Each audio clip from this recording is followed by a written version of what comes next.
welcome to my channel. Jangan lupa subscribe ya.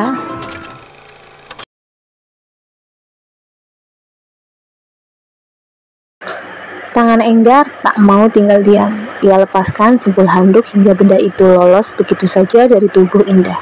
Saat Indah ingin melepaskan bibir untuk protes, Enggar semakin memperdalam ciuman. Tangannya menekan punggung dan pinggang Indah untuk semakin mengetat di tubuhnya. Mas Enggar, Mas. Suara memanggil namanya terdengar. Namun, pria itu mencoba mengabaikannya. Ia masih saja menikmati keintimannya dengan sang istri. Sampai akhirnya ia merasa ada yang mengguncang tubuhnya. Jelas saja, ia merasa emosi. Ciumannya dengan Indah semakin dirasa semu. Perlahan, tubuh Indah yang masih di dekatnya pun terasa semakin longgar. Enggar mencoba menahan sekuat tenaga. Namun, tetap saja, ia tak bisa menahan tubuh wanita itu. Indah. Enggar mencoba memanggil Indah. Tetapi tetap saja tubuh itu semakin jauh dan akhirnya menghilang. Goncangan dan suara memanggil namanya terdengar semakin nyata. Andre masuk ke ruangan Enggar. Didapatinya mata sang sahabat sedang terpejam. Tangannya sedang mendekap tubuhnya sendiri.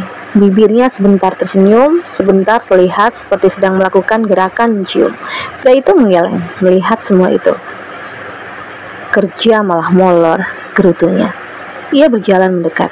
Enggar. Tak kunjung bangun, Andre mengguncang pelan tubuh Enggar. Woi, bangun woi. Perlahan Enggar membuka mata. Ia mencari-cari sosok Indah yang baru saja tadi diciumnya. Kenapa lo bro? Nyari apaan? Tanya Andre. Indah kemana? Indah, istri lo. Siapa lagi? Parah, lo habis mimpi. Bisa-bisanya di jam kerja lo tidur sampai ngimpi. Enggar mengembuskan napas kasar. Ia usap wajahnya frustasi. Bingung kenapa? Orang tua Yanti minta gue buat segera nikahin anaknya, sementara gue nggak bisa ngelakuinnya sekarang. Lo cinta nggak sama Indah? Kalau lo emang nggak cinta sama dia, lepasin. Kasian dia lo nikahin, sementara hati lo buat wanita lain. Ujar Andre memberi saran. Gue maunya gitu, tapi gue nggak bisa ceraiin dia untuk saat ini. Kenapa? Indah hamil. Wah, kalau dia hamil, berarti ya lo harus tanggung jawab. Enak aja, dia hamil bukan anak gue. Kok bisa? Gue gak pernah nyentuh dia. Buru-buru mau hamilin dia.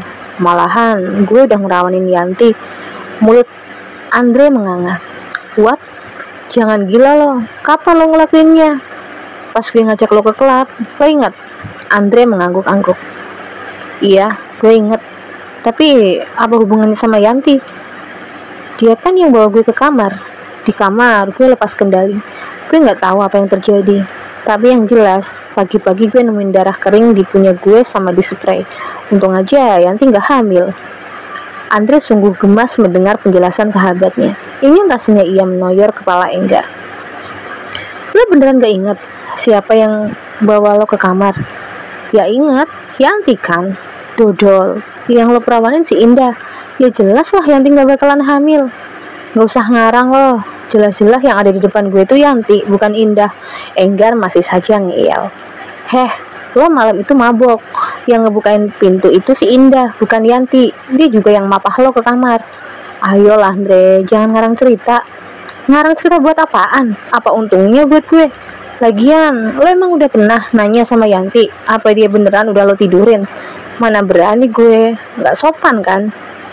Lo udah ngelakuin kesalahan besar kalau sampai lo bener-bener menceraikan Indah demi Yanti. Dia hamil anak lo, dan lo mau menelantarkan mereka. Ayolah, buka hati lo. Gue yakin Indah wanita baik-baik. Gak ada ruginya lo sama Indah memperbaiki hubungan kalian. Perkataan Andre terus terngiang di telinga Enggar. Benarkah yang pria itu ucapkan? Enggar mengingat kejadian-kejadian yang sudah ia alami, terutama kejadian setelah Indah hamil. Jika memang Indah hamil anak pria lain, mengapa dirinya yang kini merasa selalu ingin dekat dengan wanita itu? Enggar mengacak rambutnya frustasi.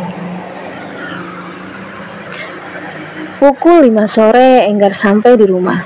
Mukanya masam. Yanti yang berdiri di depan pintu ia abaikan.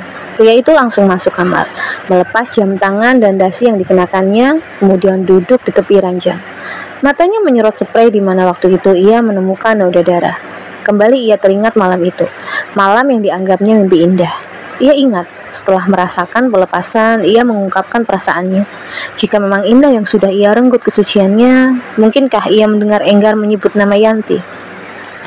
Ketukan di pintu mengejutkan Enggar. Ia pun berdiri, kemudian berjalan ke arah pintu dan membukanya. Yanti. Minumnya, Mas. Enggar menerimanya. Terima kasih. Tidak ada lagi yang Enggar katakan. Ia langsung menutup pintu kembali, membawa cangkir berisi kopi buatan Yanti. Jujur saja, akhir-akhir ini Enggar lebih menyukai apapun hasil buatan Indah. Namun dia tidak mungkin menolak pemberian Yanti. Tidak enak. Dah, bisa ke kamarku sekarang? Tanya Enggar melalui sambungan telepon. Ada apa? Ada yang ingin aku tanyakan. Kalau bisa, jangan bawa Abi.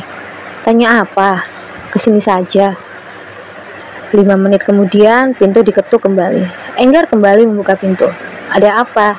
Tanya Indah, orang yang baru saja mengetuk pintu. Tidak menjawab, Enggar menarik Indah masuk. Ada apa? Ulang Indah setelah duduk di ranjang. Enggar masih saja diam. Apa waktuku udah habis? Aku dengar orang tua Yanti meminta Mas untuk segera menikahinya. Kalau iya baiklah, Mas urus saja semuanya.